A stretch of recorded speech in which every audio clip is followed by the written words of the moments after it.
Joining me on 12 Minutes with is Yair Lapid, the leader of opposition in Israel. Mr. Lapid, thank you for joining us. Thank you for having me, Sasha. First of all, there was the first public remarks by Iran's supreme leader, Ayatollah Mojtaba Khamenei, on Thursday, and he said Iran will avenge those who were killed in the US-Israeli airstrikes. What is your reaction and your comments to this first statement? Well, it's not like they didn't try to kill Israelis and Americans and people from the EU and Saudi Arabia and everywhere else before that. This is what they do. That's the regime. This is why we've been telling everybody this is not a real government. This is a terror organization disguised as a regime that took hostage an entire country, a glorious culture. The Iranians are an ancient culture that was taken by force by the people who are saying this kind of things. So we're not really threatened. Mr. Lapid, the US-Israeli war in Iran, which is now in its second week, is arguably this very rare case in which Israel's opposition is fully supporting the government and there is no disagreement. Can you explain why is that? Well, because it's a just war. You're right. I think I've earned the title, the most bitter political rival of Benjamin Netanyahu. But here we are fighting an existential war against a regime that has been spreading terror, that has been trying to develop nuclear weapons in order to use them against Israel, was developing his ballistic missile operation in order to shower Israel with missiles. One of them fell next to my mom's house. She's 91 years old. She's nobody's enemy. And of course, that was suppressing its own people in the most brutal way.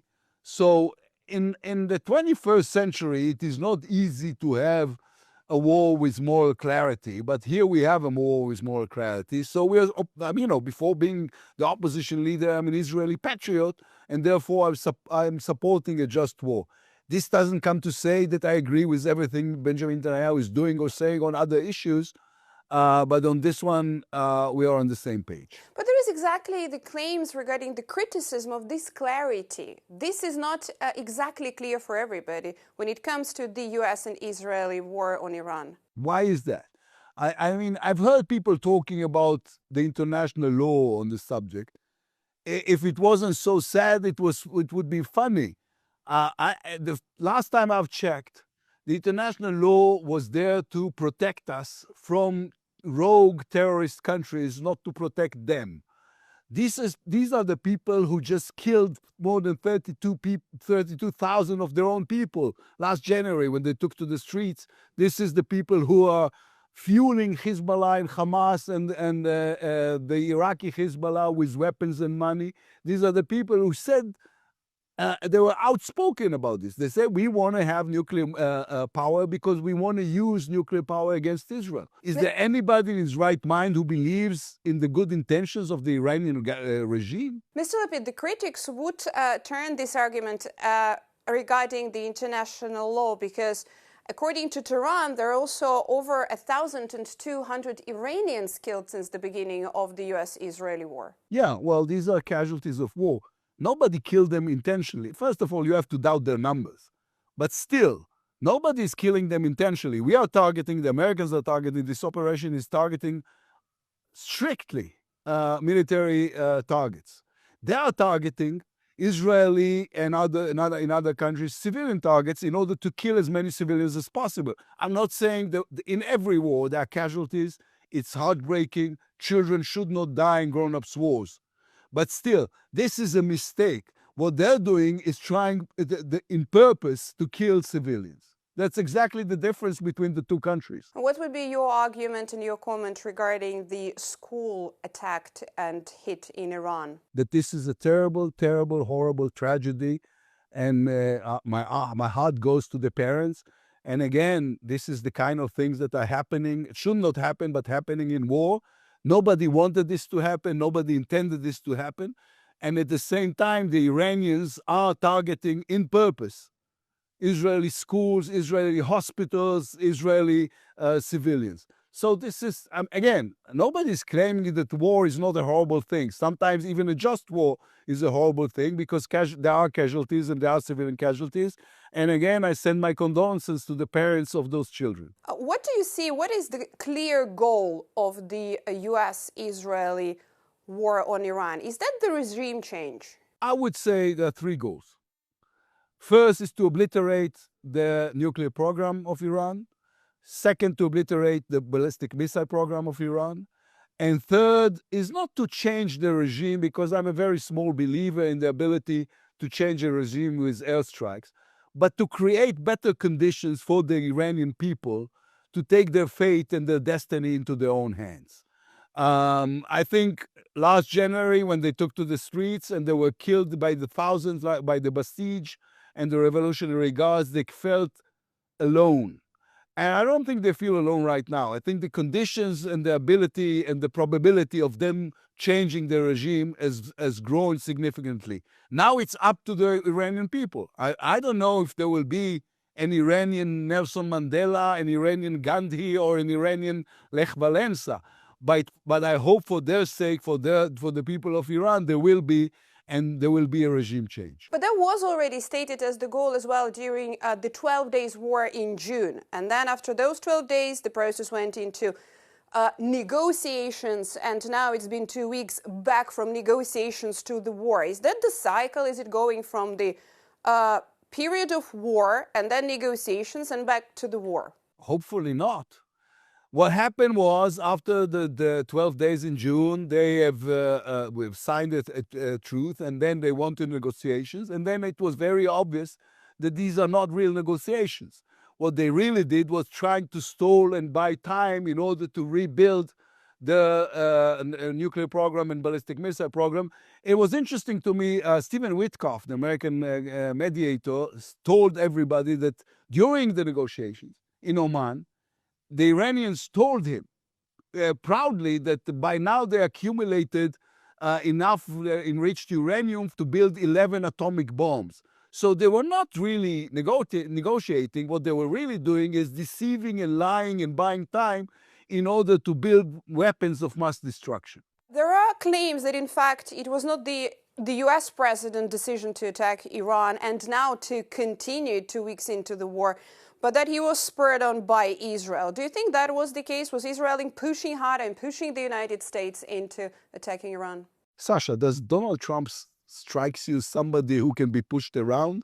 I don't think so. I mean, he's the president of the biggest military army in the history of humanity. He's a determined man. Israel is filled with gratitude and admiration to his courage, to his moral clarity on the issue, to the fact he decided to go this war, understanding that he's protecting peace on earth. So no, I don't think there's a person, well, maybe with the exception of Melania, I don't think anybody can push Donald Trump to do anything he doesn't want to do. Let me ask you about the wider region, because given Iran's proxy networks in the region, do you see them as part of Israel's strategy in the ongoing war? And how to deal with that? Because, for example, when it comes to Lebanon, Israel has a long and rather complicated history with Lebanon. Do you think Israel can defeat Hezbollah by force? This is when the escalation is getting bigger and wider. I agree. Well, first of all, we have to remember who decided to make this bigger and wider. I mean, Iran started this war by bombarding the EU, Saudi Arabia, Kuwait, Bahrain, Oman, all those countries who's done them no harm, just because they wanted to escalate everything. Part of this escalation is using the proxies. You're right. Last night there were more than 200 launches from Hezbollah towards Israel. Israel is stronger than Hezbollah. We're going to strike back. We're going to strike back in a painful way.